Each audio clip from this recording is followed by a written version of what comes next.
여러분, 지금부터 이 106년 전에요, 이 영국의 사우샘프턴 항구를 출발하여 이 미국의 뉴욕을 향해 출발한 여객선이 한 척 있었습니다. 이 여객선은 그 당시 가장 크고요, 가장 화려한 여객선이었었는데요.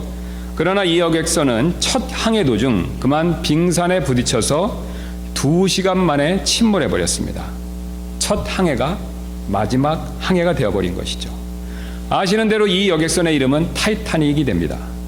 타이타닉은요, 침몰한 지 100년이 지난 지금도 이 사람들의 기억 속에 여전히 남아있죠. 여러분, 왜 그렇습니까? 바로 조금 전에 제가 말씀드렸던 것처럼 첫 항해가요, 마지막 항해가 된 비운의 배이기 때문에 그렇죠. 이처럼 처음이 마지막이 되는 일은 분명히 비극적인 사건이 됩니다. 저와 여러분은 그런 경험이 분명히 있으실 것입니다. 어떤 일을 했는데 그것이 처음이자 마지막이 되는 그런 안타까운 일들을 겪어보신 적이 분명히 있으실 것입니다. 그런데 오늘 성경에도 이와 비슷한 사건이 기록되어 있습니다. 첫 시작이 마지막이 된 바로 두 사람의 이야기를 우리에게 알려주고 있죠. 바로 나답과 아비후의 이야기가 됩니다. 이들은 아시는 대로 이스라엘 최초의 제사장들이었습니다. 하나님께서 이 최초의 제사장들을 세우셨는데요, 그들이 바로 누구냐면 바로 이 나답과 아비후가 되죠. 그러나 그들은 이 첫 번째 봉사가 바로 마지막이 된 비극적인 그런 사람들이었습니다. 이를 우리가 자세히 이해하기 위해서 우리는 먼저 당시의 상황을 잠깐 살펴볼 필요가 있습니다. 지금 이스라엘 백성은 잘 아시는 대로 출애굽해서 시내산에 도착했습니다. 시내산에 도착하자 하나님께서 특별히 모세에게 이 성막을 지으라고, 성막을 건설하라고 그렇게 명령을 하셨죠. 그래서 모세가 하나님께 계시를 받고 나서 이 8개월 만에 성막을 완성하게 되었습니다. 그리고 8일에 걸쳐서 거창한 이 성막 봉헌식을 드렸죠. 자, 이때 아론이 제1대 처음의 대제사장이 되어서 이 제단 위에 처음으로 헌물을 이렇게 조심스럽게 올려놓는 일이 있었죠. 자, 그때 놀랍게도 하나님께로부터 불이 나와서 그 제단에 헌물을 태우셨습니다. 이스라엘 백성은 하나님께서 불을 내려주신 것을 보고 크게 기뻐하며 지금도 이렇게 말한다고 합니다. 율법을 주신 날은 하나님과 이스라엘이 약혼한 날이고 제단에 불을 주신 날은 하나님과 이스라엘이 결혼한 날이다. 사실 이스라엘 백성들 입장에서는 크게 감격스러운 그런 날이 되겠죠. 자, 그러나 모두가 좋아할 이때 바로 비극적인 사건이 발생했습니다. 아론의 네 아들 중에서 첫째인 나답과 둘째 아들인 아비후가 죽는 사건이 벌어진 것이죠. 그것도 하나님께로부터 직접 불이 나와서 그들이 삼킴을 당했습니다. 봉헌식으로 감격과 기쁨이 충만하던 분위기가요, 갑자기 두려움과 슬픔으로 바뀌게 되었죠. 여기서 우리는 한 가지 질문을 해볼 수밖에 없습니다. 그렇다면 왜 나답과 아비후는 죽음을 맞이하게 되었을까요? 가장 먼저 나답과 아비후는요, 불순종했기 때문이다라는 사실을 성경이 가르쳐주고 있습니다. 사실 불순종은요, 우리가 생각하는 것 이상으로 주님께는 큰 죄가 될 수가 있습니다. 특히 중요한 일이나 책임을 맡은 사람에게는요, 더 큰 죄가 될 수가 있죠. 쉬운 예로 이 집에서 아이들이 불순종하면 여러분 어떻게 하십니까? 부모님 입장에서 적당히 혼내고 끝낼 수가 있지요. 자, 그러나 어른들이요, 다 큰 성인이 어른들이 직장에서 불순종하면 어떻습니까? 상당히 큰 문제가 될 수 있지 않습니까? 예, 저와 여러분 그런 경험이 분명히 있으실 것입니다. 영적으로도 마찬가지가 되죠. 믿음이 약한 사람이 불순종하면요, 그러려니 하고 그냥 지나갈 수도 있습니다. 그러나 믿음이 있노라라고 말하는 그런 사람들이 불순종하면요, 분명히 큰 문제가 될 수 있다는 것이죠. 게다가 이 다른 사람들을 인도하는 위치에 있는 사람들, 그런 사람들이 불순종하는 것은요, 더 큰 문제가 될 수가 있습니다. 오늘 나답과 아비후가 그러했죠. 여러분, 나답과 아비후가 누구입니까? 대제사장인요, 아론의 아들들입니다. 이스라엘의 첫 번째 제사장이 된 인물들이죠. 이들은 사실 이스라엘의 영적인 지도자들이죠. 그런데 그들이 바로 안타깝게도 하나님의 명령을 어기고 불순종한 것입니다. 자, 그렇다면 그들이 무슨 명령을 어겼을까요? 이 하나님께서는요, 성막에서 사용하는 모든 불들은 이 제단불에서 제단의 불만 사용해야 된다라고 그런 명령을 주셨죠. 그래서 이 향불을 나를 때도요, 성소 안에 있는 향에다가 그 향을 들이면서 태워야 되는데 그 향불을 나를 때도 반드시 제단의 불을 사용해야 된다라고 그렇게 명령을 주셨습니다. 그 명령을 제가 주보에 보시기 편하게 적어놨는데 우리 한번 레위기 16장 12절 가서 보도록 하겠습니다. 주보 보시면 가장 먼저 레위기 16장 12절 13절 말씀이 나오죠. 자, 제가 한번 받들어 읽도록 하겠습니다. 주 앞에 제단에서 불타는 숯이 가득한 향로를 취하며, 여러분 보시기 바랍니다. 자, 지금 불타는 숯을 취하라고 말했는데요. 불타는 숯이 가득한 향로를 취하라고 말하고 있는데요. 그 불이 지금 어디에서 나와야 된다라고 말씀하고 계십니까? 제단이죠. 예, 제단에서 불타는 숯이 나와야 된다라고 말하고 있습니다. 그래서 16장 13절 이어서 내려가서 보시면요, 주 앞에서 불 위에 그 양을 두어 향의 연기가 증언 위에 있는 궁율의 자리를 덮게 할지니 그리하여야 그가 죽지 아니하리라. 예, 제단불을 취하고 그 제단불로 향불을 드려야만 그가 죽지 않는다라고 말씀하고 있죠. 여러분, 제단불이 어떤 불입니까?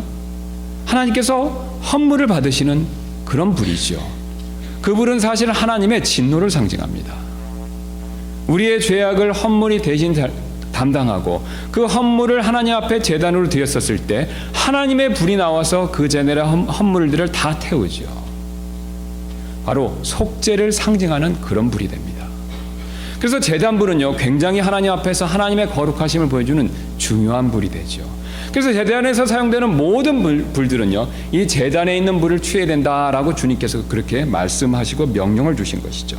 자, 그러나 오늘 안타깝게도 나답과 아비후는요, 이 명령에 불순종을 했습니다.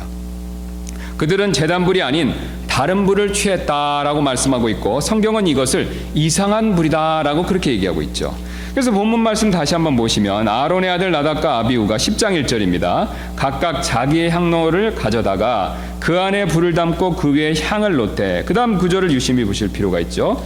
주께서 그들에게 드리라고 명령하지 아니한, 그 다음 뭐라고 말씀하고 계십니까? 이상한 불을 그분 앞에 드렸더니, 이상한 불을 드렸다는 것이죠. 자, 이상한 불이라는 것에 대해서는 여러 가지 해석이 있습니다. 어떤 분들은요, 나답과 아비후가 이 자기 스스로 이렇게 부싯돌을 이용해서 불을 펴서 그래서 그 불을 드렸다라고 그렇게 이해하시는 분이 있습니다. 또 어떤 분들은 그냥 귀찮으니까 자기 집에 있는 불을 붙여다가 그 불을 사용해서 불을 붙여 향을 드렸다라고 그렇게 생각하시는 분도 있습니다. 또 다른 분들은요, 이들이 사람들이 우상 숭배를 위해 피워놓은 불을 사용했다라고 생각하시는 분들도 있습니다. 어떤 해석을 취하든 관계없이 그들이 불순종했다라는 사실에는 변함이 없다는 것이죠. 그래서 10장 1절 다시 한번 보시면 주께서 그들에게 드리라고 명령하지 아니한 이상한 불이다라고 그렇게 말씀하고 계시죠. 여러분, 여기서 우리는요, 중요한 진리를 배울 수 있습니다. 바로 하나님께서는요, 그 무엇보다도 우리의 순종을 매우 중요하게 여기신다는 것이죠. 주보를 봐주시면 사무엘기 상 15장 22절에 하나님께서 사무엘을 통해서 이런 말씀을 주셨죠. 사무엘이 이르되 주께서 주의 음성에 순종하는 것만큼 번제 헌물과 희생물을 크게 기뻐하시나이까. 보소서, 순종이 희생 헌물보다 낫고 귀를 기울이는 것이 순양의 기름보다 나으니 거역하는 것은 마술제와 같고 완고한 것은 불법과 우상 숭배와 같나이다. 왕이 주의 말씀을 버렸으므로 그분께서도 왕을 버려 왕이 되지 못하게 하셨나이다 하더라. 여러분, 잘 아시는 대로 이 사울이 하나님의 명령을 어겼기 때문에 사무엘이 그 하나님의 대언자로서 책망하는 내용이 되지 않습니까? 하나님께서는요, 헌물을 드리는 것보다 순종을 더 중요하게 여기신다라고 분명하게 말씀하고 계십니다. 사실 우리는요, 다음과 같은 질문을 꼭 스스로에게 해볼 필요가 있습니다. 여러분, 과연 우리가요, 진정으로 하나님을 섬기는 것은 무엇이 될까요? 오늘 나답과 아비후 사건을 통해서 우리는 진지하게 이 질문을 우리 스스로에게 던져볼 필요가 있습니다. 진정으로 하나님을 섬기는 것은요, 하나님의 일을 열심히 하는 것입니까? 오늘 안타깝게도요, 나답과 아비후는요, 하나님의 일을 열심히 하다가 죽음을 맞이했습니다. 그렇다면 또 하나님께 뭔가를 드리는 일이 진정으로 주님을 섬기는 일이 되겠습니까? 오늘 슬프게도요, 나답과 아비후는요, 하나님께 향을 드리다가 죽음을 맞이했습니다. 여러분, 오늘 주님께서 말씀하시는 바는 분명합니다. 진정으로 주님을 섬기는 일은요, 그 무엇보다도 순종하는 일이라는 것이죠. 쉬운 예로, 여러분, 부모님에게 가장 큰 효도하는 일이 자식된 입장에서 무엇이 되겠습니까? 순종하는 것이죠. 부모님에게 가장 큰 효도는요, 무엇보다도 순종하는 겁니다. 자녀를 길러보신 분들은 잘 알고 계시죠. 여러분, 자녀들이 아무리 공부를 잘해도요, 불순종하면 소용이 없습니다. 자녀들이 아무리 재능이 많고 악기를 잘하고 여러 가지 은사와 탤런트들이 많다 하더라도요, 부모에게 불순종하면요, 절대로 부모에게 기쁨이 될 수가 없습니다. 여러분, 하나님도 마찬가지가 되신다는 것이죠. 아무리 성경을 많이 알아도요, 여러분, 불순종하는 사람은 하나님께 기쁨이 될 수가 없습니다. 또 아무리 교회에서 봉사를 많이 한다 하더라도요, 역시 불순종하면요 소용이 없습니다. 또 아무리 은사가 많아도요, 역시 마찬가지가 되죠. 오늘 나답과 아비후를 한번 생각해 보시기 바랍니다. 그들은 제사장이었습니다. 말씀을 모르는 사람들이었을까요? 절대로 그렇지 않죠. 그들은 제사장들이었습니다. 봉사를 안 한 사람들입니까? 절대로 그렇지 않죠. 그들은요, 하나님께 봉사하기 위해서 헌신한 사람들입니다. 삶을 다 바친 사람들이죠. 그들은 은사가 부족해서도 문제가 아니었었죠. 그들에게 부족한 것은 단 한 가지였습니다. 바로 순종하지 못하는 것이었다는 거죠. 바로 불순종해서 문제가 됐다는 뜻이 됩니다. 하나님께서는요, 불순종할 때 징계하시고 순종할 때 복을 주시기로 그렇게 정해 놓으셨습니다. 주보를 다시 한번 봐주시면요, 신명기에서 이렇게 하나님께서 철저하게 못 박아 놓으셨는데요, 신명기 11장 26절입니다. 주님이 이렇게 말씀하고 계시죠. 보라, 내가 이날 복과 저주를 너희 앞에 두나니. 자, 하나님께서 두 가지 선택사항을 주셨다라고 이스라엘 백성들에게 말씀하시죠. 복과 저주입니다. 선택은 우리 자유라는 거죠. 그럼 어떤 경우에 복을 받고 어떤 경우에 저주를 받겠습니까? 이어서 27절 이렇게 말씀하시죠. 너희가 만일 내가 이날 너희에게 명령하는 주 너희 하나님의 명령들에 순종하면 복을 받을 것이요. 여러분, 주님이 원하시는 바는 아주 간단하다는 것이죠. 무슨 수학 문제나 과학 문제 같이 복잡한 것을 요구하지 않으십니다. 순종하면 된다는 것이죠. 순종하면 복을 주시겠다라고 말씀하십니다. 반대로 11장 28절입니다. 너희가 만일 내가 이날 너희에게 명령하는 길에서 돌이켜 떠나 주 너희 하나님의 명령들에 순종하지 아니하고 너희가 알지 못하던 다른 신들을 따라가면, 그 다음 뭐라고 말씀하고 계십니까? 저주를 받으리라. 여러분, 순종하면요 복을 받고요, 불순종하면 저주를 받습니다. 하나님의 원리는 분명하다는 것이죠. 하나님께서는 자신의 말씀에 순종할 때 우리에게 필요한 복을 주시죠. 여러분, 왜 하나님께서 이런 복을 주십니까? 우리를 부자를 만들어 주셔서 떵떵거리고 살면서 우리 이름을 크게 내라고 하나님께서 이런 복을 주십니까? 절대로 그렇지 않지요. 하나님께 영광을 돌리게 하기 위해서 하나님께서 이런 약속을 주십니다. 오늘 이스라엘 백성들은 이 사실을 알았고 선택은 그들의 몫이었다는 것이죠. 그래서 그 사실은 오늘 본문도 똑같이 보여주고 있는데요, 앞에서 이 모세와 아론은요, 나답과 아비후와 다르게 이 모세와 아론은 하나님의 말씀대로 철저하게 순종해서 헌물을 드렸습니다. 그래서 하나님께서 그 헌물을 기쁘게 받으시고요, 그들에게 영적으로 큰 복을 주셨다는 것이죠. 우리 잠깐 앞으로 가셔서 9장부터 한번 보도록 하겠습니다. 앞에 있는 사건부터 우리가 볼 필요가 있는데요, 레위기 9장 5절부터 보겠습니다. 레위기 9장 5절에 이렇게 말씀하고 계시죠. 자, 제가 한번 받들도록 하겠습니다. 그들이 모세가 명령한 것을 회중의 성막 앞으로 가져오고 온 회중이 가까이 나와 주 앞에 서매. 자, 지금 이스라엘 백성들이 어떤 행동을 하고 있습니까? 예, 모세를 통해서 주신 하나님의 명령에 그대로 순종했다는 것이죠. 6절입니다. 모세가 이르되 이것은 주께서 너희에게 행하라고 명령하신 것이니라. 자, 모세가 지금 이렇게 행하라고 명령했다, 주님이 그렇게 행하라고 명령했다라고 이스라엘 백성들에게 재차 강조하고 있죠. 그러면서 이어서 이렇게 말씀합니다. 주의 영광이 너희에게 나타나리라. 영적인 복을 주시겠다라고 약속하고 있습니다. 순종해서 명령대로 이렇게 하면요, 하나님의 영광을 볼 수 있는 놀라운 복을 주시겠다라고 말씀하고 있다는 거죠. 9장 7절 또 보도록 하겠습니다. 모세가 또 아론에게 이르되 제단으로 가서 내 죄의 헌물과 내 번제의 헌물을 드려 너와 백성을 위해 속죄하고 또 백성의 헌물을 드려 그들을 위해 속죄하되, 규칙이 있죠. 조건이 있습니다. 주께서 명령하신 대로 하라. 이어서 9장 10절입니다. 밑으로 내려가서 10절 보겠습니다. 그 주의 헌물의 기름과 콩팥들과 간 컵불은 제단 위에서 태웠으니 주께서 모세에게 명령하신 것과 같았더라. 자, 지금 지겨울 정도로 같은 말이 반복되고 있지 않습니까? 여기까지 벌써 4번 얘기하고 있습니다. 주의 명령대로 했다는 것이죠. 그 다음에 21절입니다. 21절 밑으로 가서 보시면요, 아론이 가슴 들고 오른쪽 어깨를 취하여 주 앞에 요제 헌물을 흔드니 모세가 명령한 것과 같았더라. 5번에 걸쳐서 모세가 명령한 대로 그대로 순종하며 했다라고 말씀하고 있죠. 자, 그러자 그 결과가 22절 23절에 나오고 있습니다. 아론이 백성을 향하여 손을 들어 그들을 축복하고 죄의 헌물과 번제 헌물과 화평 헌물을 드리기를 마치고 내려오니라. 자, 명령대로 모두 하고 축복을 바라는 마음으로 손을 들고요, 그 다음에 제단에서 딱 내려왔습니다. 그 다음에 어떤 일이 벌어졌습니까? 23절입니다. 모세와 아론이 회중의 성막에 들어갔다가 나와서 백성을 축복하매 주의 영광이 온 백성에게 나타나고 불이 주 앞에서 나와 제단 위에 번제 헌물과 기름을 태워버리매 온 백성이 그것을 보고 소리를 지르며 얼굴을 대고 엎드렸더라. 여러분, 주님의 약속대로 됐죠. 모세가 처음에 한 말대로 그대로 되지 않았습니까? 명령대로 그대로 하자 놀랍게도 주님의 영광이 나타났습니다. 영적인 복을 받은 것이지요.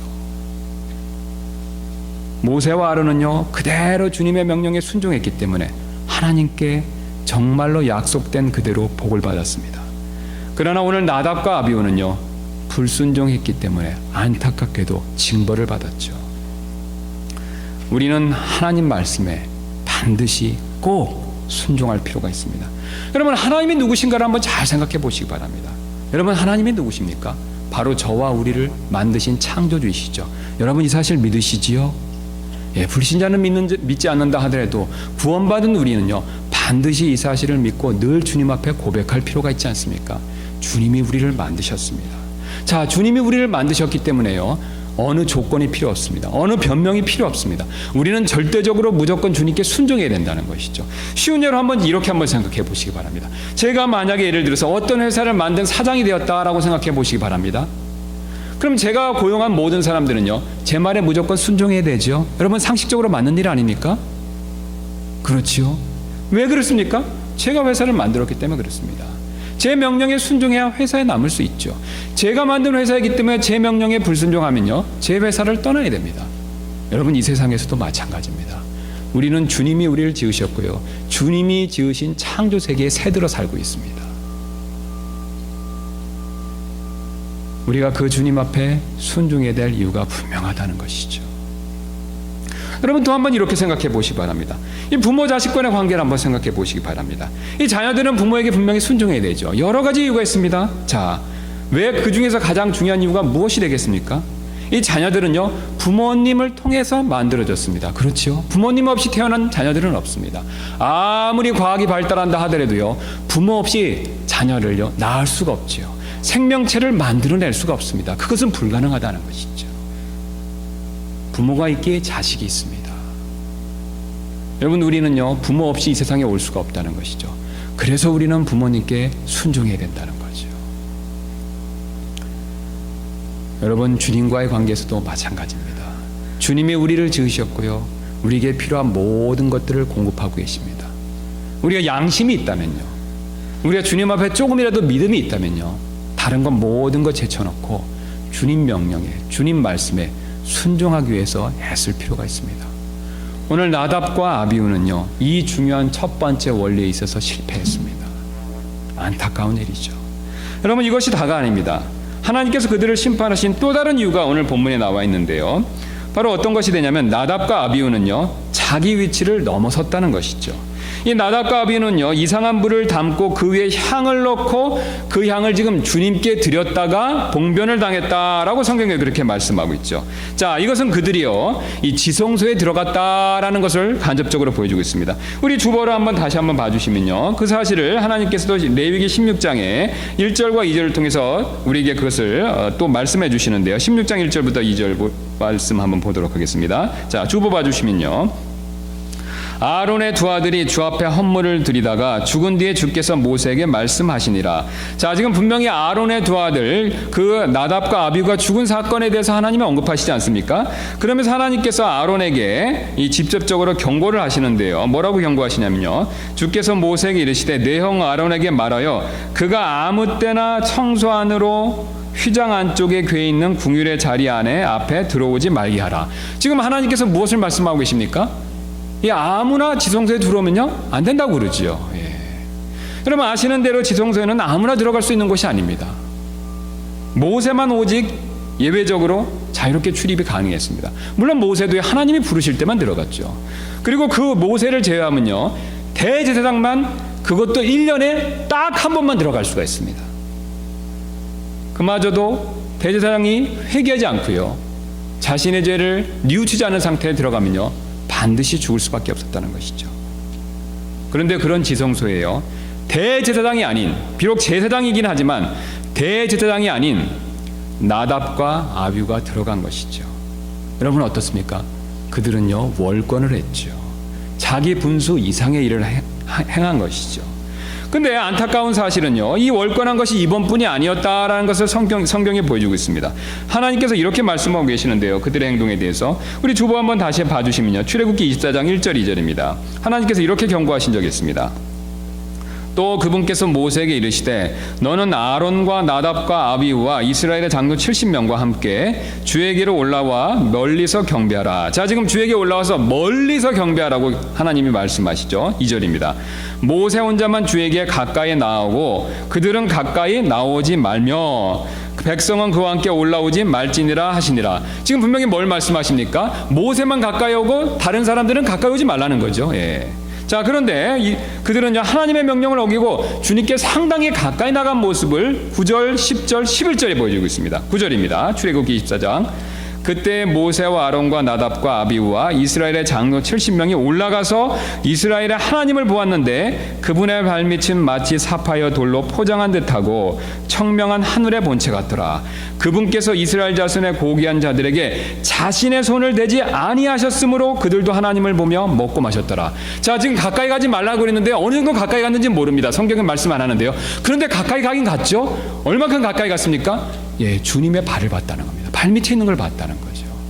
그럼 가까이 갔기 때문에 죽어야 되는데 하나님께서 예외로 한번 봐주셨습니다. 그래서 이렇게 말씀하시죠. 11절. 그분께서 이스라엘 자손의 고귀한 자들에게 자신의 손을 대지 아니하셨으므로 그들이 살아서 먹고 마실 수 있었다는 겁니다. 주님 앞에서요. 하나님께서 모르고 그랬기 때문에 한번 봐주신 것이죠. 나답과 아비후가 고귀한 자라 손을 대지 않으셨기 때문에 죽음을 면했던 것입니다. 분명히 나답과 아비후는요 고귀한 자들이 맞습니다. 앞에서 말씀드렸던 것처럼 그 위대한 이스라엘의 지도자인 모세의 조카입니다. 또 대제사장인 아론의 첫째, 둘째 아들이죠. 그리고 첫 번째 이스라엘의 제사장이 된 인물들입니다. 여러분, 그러나 안타깝게도요, 이들은 이런 위치로 인해서 자신을 너무 높게 생각했다는 것이죠. 그래서 지성소에 들어가는 망동을 행했다는 것이죠. 아마 어쩌면요, 우리 아버지가 대제사장이니까 들어가도 괜찮겠지, 이렇게 생각했을지도 모릅니다. 아니야, 우리 작은 아버지가 모세니까 들어가도 누가 말리는 사람이 있겠어? 이렇게 생각했을지도 모르겠죠. 이들은 엘리 제사장의 아들들인 홈니와 비느하스와 아주 비슷한 행동을 한 것이죠. 게다가 흥미로운 점은요, 이들이요 둘 다 제각기 향로를 가지고 지성소로 들어갔다는 겁니다. 우리 본문 다시 한번 가서 보시면요, 10장 1절입니다.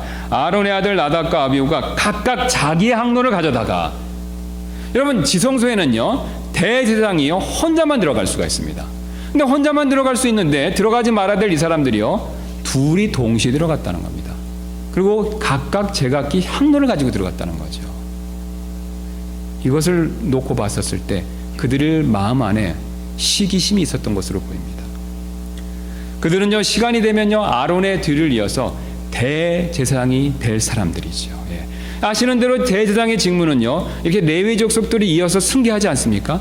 그래서 아론이 첫째, 자신의 아버지 아론이 제1대 대제사장이 됐기 때문에 하나님께 부름을 받으면요 그 다음엔 분명히 이 둘 중에 하나, 뭐 4명의 아들이니까 이 4 중에 한 명이 분명히 대제사장이 됐었을 것입니다. 그러나 그들은 교만과 시기로요 자신의 자리를 지키지 못하고 어리석은 행동을 한 것이죠.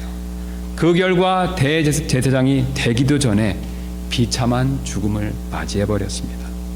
여러분, 사실 우리 역시 마찬가지가 됩니다. 이 하나님께서는요 이들뿐만 아니라 우리 모두에게도 각자의 자리를 다 주셨죠. 그럼 한번 가정을 생각해 보시기 바랍니다. 가정에서 남편과 아내라는 각자의 위치와 자리를 주시지 않았었습니까? 이 남편과 아내의 자리는요 세상이 만들어낸 것이 아닙니다. 하나님께서 우리를 창조하시고 첫 번째로 주신 우리의 위치와 자리라는 것이죠. 각자의 자리와 위치를요 가정에서 지키는 것 매우 중요한 일이죠. 왜냐하면 하나님께서 꼭 필요한 자리이기 때문에, 우리 가정에 주신 그런 위치이기 때문에 그렇다는 것이죠. 그래서 남편은 남편의 자리를 잘 지키고요, 아내는 아내의 자리를 잘 지키면요 이 가정은요 순조롭게 잘 돌아가게 되어 있습니다. 여러분, 그렇지 않습니까? 이 가정은요 그런 원리로 하나님 만드셨다는 거죠. 오늘 나답과 아비후가 제사장으로서 자신의 위치에만 충실했다면요 이 성막 일은요 아무런 문제가 없이 잘 돌아갔을 것입니다. 그러나 그들이 나섰다가 오늘 문제가 된 거죠. 여러분, 가정일도 마찬가지가 됩니다. 남편이나 아내가 자기 자리를 넘어서 나설 때 문제가 되죠. 여러분, 부부간의 갈등이 왜 생깁니까? 남편이 남편의 자리를 못 지키고요, 아내가 아내의 위치를 못 지킬 때, 그때 사실 서로 갈등이 생기지 않습니까? 이 원리는 교회에서도 마찬가지가 되죠. 이 하나님께서 하시는 대로 교회에 이 목회자나 집사와 성도분 각각의 위치와 자리를 정해주셨습니다. 저는 목회자이고 여러분 성도이고, 여러분 안에 어떤 분들은 섬기는 일을 하십니다. 이게 사람이 다 뽑고 하는 일 같지만요, 그렇지 않습니다. 하나님께서 이 자리들을 다 정해주신 것이지요. 하나님께서 이 각각의 위치를 하나님께서 우리에게 허락해 주신 것이지요. 그래서 교회에서 형제님이 하셔야 될 일이 있고 자매님들이 하실 일이 있습니다. 또 교회에서 각 지체에게 은사대로 각각의 위치를 또 주시지 않았었습니까? 그래서 어떤 분들은 찬양으로 섬기고 어떤 분들은 다른 은사로 또 제각기 일들로 주님을 섬기지요. 모두 다 하나님께서 교회의 필요를 따라서 정해주신 일이 된다는 것이죠. 여러분, 그러나 이를 무시하고요, 나서면요, 월권이 될 수가 있습니다. 다른 사람들이 하는 일이 마음에 들지 않는다고요? 여러분, 내가 직접 나섰다고 한번 생각해 보시기 바랍니다. 제가 목회자지만요, 여러분 하는 일들에 대해서 목회자가 할 수 있는 것 이상으로 나서서 여러분들에게 말씀을 드렸다라고 한번 생각해 보시기 바랍니다. 여러분은 언짢지 않겠습니까? 반대로 여러분이 반대로 제가 하는 일이 마땅치 않다고 저에게 이래라 저래라 얘기한다면요, 역시 그것이 월권이 될 수 있지 않겠습니까? 여러분, 각자 일은요, 주님이 주신 것입니다. 이렇게 해야 된다 저렇게 해야 된다, 사실 말하는 것 자체도요, 월권이 될 수가 있죠. 여러분, 진정으로 그분에게 필요한 것이 있다면요, 우리는 기도해 줘야 된다는 것이죠. 주님이 깨닫게 해주실 수 있도록 기도해 주는 것이 필요합니다. 오늘 나답과 아비후처럼요, 행동으로 나서는 것은요, 문제가 될 수가 있습니다. 오늘 그들은 자신의 위치를 지키지 못했기 때문에 큰 어려움에 직면했다는 것이죠. 그러므로 우리가 각자의 자리를 지킬 필요가 있습니다. 그 이상을 바라보아서는 안 된다는 것이죠. 오늘 나답과 아비후는요, 자기들이 원한다고 제사장이 될 수 있었겠습니까? 아닙니다. 주님이 허락하시기 전에는 불가능하죠. 또 그들이 원한다고 모세의 자리에 오를 수 있었습니까? 아닙니다. 하나님께서 모세는요, 특별히 부르신 사람이라는 거죠.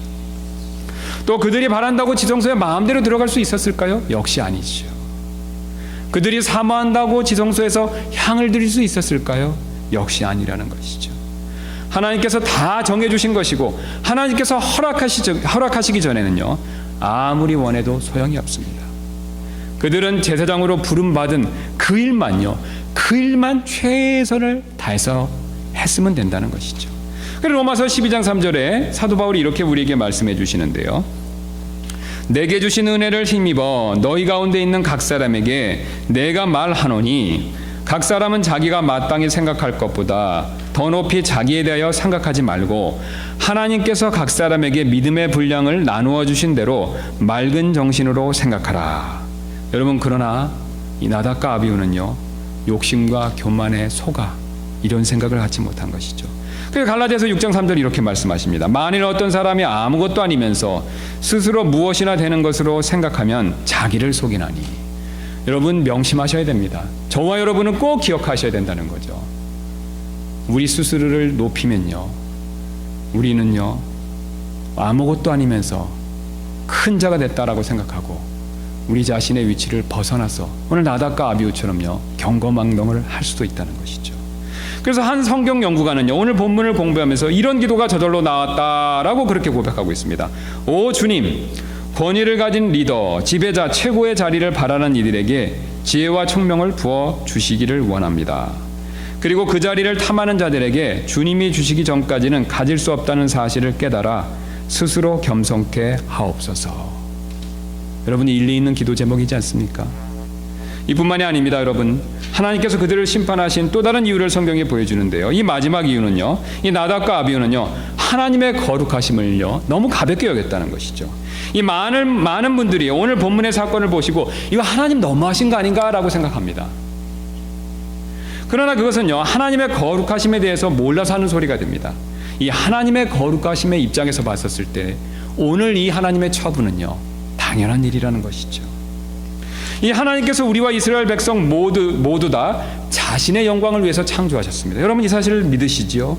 그리고 하나님께 영광을 돌릴 수 있는 성경의 여러 가지 방법 중에서 가장 중요한 방법 중에 하나가 바로 어떤 것이냐면 거룩이 되지요. 역대기상 16장 29절 이렇게 말씀하시는데요. 주의 이름에 합당한 영광을 그분께 드릴지어다. 헌물을 가지고 그분 앞에 갈지어다. 거룩함의 아름다움으로 주께 경배할지어다. 자, 지금 하나님께 헌물을 가지고 가야 되는데요. 그냥 가서는 안 된다라고 말씀하시죠. 거룩함의 아름다움을 가지고 주께 경배해야 된다라고 말씀하십니다. 이처럼 우리가 하나님께 영광을 제대로 돌리기 위해서는요, 거룩함으로 주님을 경배할 필요가 있다는 것이죠. 그러나 만약 우리가 거룩함으로 주께 경배하지 못한다면요, 오늘 나답과 아비후가 범한 그런 실수를 우리도 범할 수 있다라고 주님이 말씀하고 계십니다. 오늘 본문의 문맥을 따라 보시면요, 이 나답과 아비후가요 술을 마시고 이런 행동을 한 것처럼 그렇게 보이고 있습니다. 그래서 우리 10장 1절부터 7절을 보시면요, 이 나답과 아비후가 잘못한 일에 대한 주님의 그 책망하는 말씀이 쭉 나오죠. 자, 그 다음에 8절에 이어서 이렇게 말씀하시지 않습니까? 8절부터 한번 보도록 하겠습니다. 주께서 아론에게 말씀하여 이르시되, 지금 8절에서 주께서 아론에게 말씀하여 이르시되는 것은 바로 나답과 아비후의 죽음 이후에 곧바로 이어서 말씀하시는 거죠. 9절입니다. 너나 혹은 너와 함께한 내 아들들이 회중의 성막에 들어갈 때에는 포도주나 독주를 마시지 말라. 그리하여야 너희가 죽지 아니하리니 그것은 너희 대대로 영원한 법규가 될지니라. 그리하여야 너희가 거룩한 것과 거룩하지 아니한 것, 부정한 것과 정결한 것 사이에 구별을 두고 이로써 주가 모세의 손으로 이스라엘 자손에게 말한 모든 법규를 그들에게 가르칠 수 있으리라. 여러분, 굉장히 지금 놀라운 사실을 주님이 말씀하고 계시지 않습니까? 이 나답과 아비후의 죽음 이후에 하나님이 여러 가지 내용을 말씀하시다가요, 그 다음에 8절에 이 사실을 말씀하십니다. 술 먹으면 안 된다는 거죠. 제사장들은요, 성소 안에 들어왔었을 때, 성막 안에 들어왔었을 때 술 먹어서는 안 된다는 것입니다. 그 당시에는요, 우리 잘 아시는 대로 물이 좋지가 않았습니다. 그래서 물 안에 각종 세균과 박테리아 같은 것들이 있기 때문에 이 알코올 성분이 있는 포도주를요, 최대 20배까지 이렇게 타서 희석해서 마셨습니다. 술 취할 목적으로 포도주를 마신 게 아닙니다. 음료수가 없었기 때문에 음료수를 대용하기 위해서 술을 마셨다는 거죠. 물론 취할 목적으로 먹는 술이 있습니다. 그것은 성경은 특별히 독주다라고 그렇게 부르고 있죠. 그거 외에는요, 그들이 일반적으로 희석한 포도주를 마셨습니다. 오히려 희석하지 않고 술 자체를 마시면요, 그 당시 사람들은요, 이렇게 야만적 취급을 했습니다. 그래서 그 당시 사람들 입장에서 봤었을 때 지금 취하기 위해서 술을 먹는 우리 현대 사람들은요, 야만족 같이 보인다는 것이죠. 평소에 이처럼 물에 탄 포도주를요, 음료수로 마시는 것은 분명히 합법적인 일이었었습니다. 그러나 하나님께 경배할 때는요, 이것이 금지되었다는 것이죠. 여러분, 왜 그렇습니까? 이 알코올이 몸 안에 조금이라도 들어온다면요, 마음과 정신이 산란해지죠. 그래서 하나님께 예배드리는 일, 하나님을 섬기는 일에 있어서 문제가 생긴다는 것이죠. 여러분, 주님께서도 말씀하신 것처럼 진정한 예배의 시작은 어디에서부터 시작됩니까? 우리의 마음에서부터 시작되는 거지 않습니까? 우리가 마음으로 주님께 나올 때 주님은 그것을 받기 시작하신다는 거죠. 그런데 마음이 벌써 세상 술에 취해 있다면요, 진정한 예배를 드릴 수 없지요. 여기서 우리는 한 가지 중요한 진리를 배울 수가 있습니다. 우리가 최소한 예배를 드릴 때만큼은요, 우리의 마음을 취하게 하는 세상적인 생각들, 그런 것들이 있다면요, 다 내려놓아야 된다는 것이죠. 여러분, 지금 여러분의 마음 안에 돈 염려가 있습니까? 직장 문제로 걱정이 있으십니까? 아니면 지금 예배 끝나고 하셔야 될 그럴 일들이 먼저 지금 마음에 생각나십니까? 여러분, 그런 생각이 있다면요, 그런 생각을 이 시간만큼은, 주님께 경배하는 이 시간만큼은 다 내려놓아야 된다는 것이죠. 단지 하나님께 예배할 때는요, 이런 생각을 멈출 필요가 있습니다. 오직 주님께만 집중하고 주님만을 생각할 필요가 있다는 것이죠. 이런 생각이 나쁘다는 것이 아닙니다. 여러분, 예배는 누구를 높이는 것입니까? 주님을 높이는 것이지 않습니까? 내 사적인 일을 가지고 그것을 가지고 염려하는 시간이 아니라는 것이죠. 내 사적인 생각을 가지고 그것을 신경 쓰는 시간이 아니라는 거죠. 우리는 그런 것들을 다 내려놓아야 된다는 것이죠. 우리의 마음을 혼돈스럽게 하는 것, 취하게 하는 것, 이런 세상적인 생각들을 내려놓아야 된다는 것이죠. 지금 대제사장과 제사장은요, 주께 거룩이다라는 말씀이 새겨진 관을 머리에 쓰고 있다라는 것을요, 이 출애굽기 39장 30절이 보여주는데요. 우리가 보시면요, 그들이 순금으로 거룩한 관에 패를 만들고 도장을 새긴 것 같이 그 위에 주께 거룩한 것이라는 글을 쓰고. 자, 지금 이 대제사장의 제사장과 대제사장의 복장을 보면요, 그들이 그 관을 썼습니다. 그 관 가운데요, 금으로 만든 패가 있었습니다. 그 패에는요, 놀랍게도 하나님 말씀이 기록되어 있다는 것이죠. 근데 그 하나님 말씀 내용이 어떤 것이냐면요, 주께 거룩이라는 겁니다. 주께 거룩이라는 하나님 말씀 한 구절이 이마에 딱 이렇게 새겨져 있는데요, 이마에 딱 이렇게 패를 통해서 여기에 꽂아져 있는데요, 이 나답과 아비후는요, 머리에 주께 거룩이라는 그 패를 여기에 꽂고 속으로는요, 안타깝게도 세상 술에 취해 있었다는 것이죠. 여러분 놀랍지 않습니까? 속으로는 세상 술에 취해 있었고 그의 머리에는요, 주께 거룩이라는 패를 그렇게 머리에 쓰고 있었다는 것이죠. 그는 머리로는 주께 거룩해야 된다라는 것을 알았지만요, 안타깝게도 마음으로부터는 멀었다는 것이죠. 세상 술에 취해 마음이 흐려져 있었던 것입니다. 여러분, 우리도 마찬가지가 됩니다. 우리가 지금 손에는 거룩한 하나님 말씀을 들고 있습니다. 여러분 지금 손에 여러분의 하나님 말씀을 가지고 계시지 않습니까?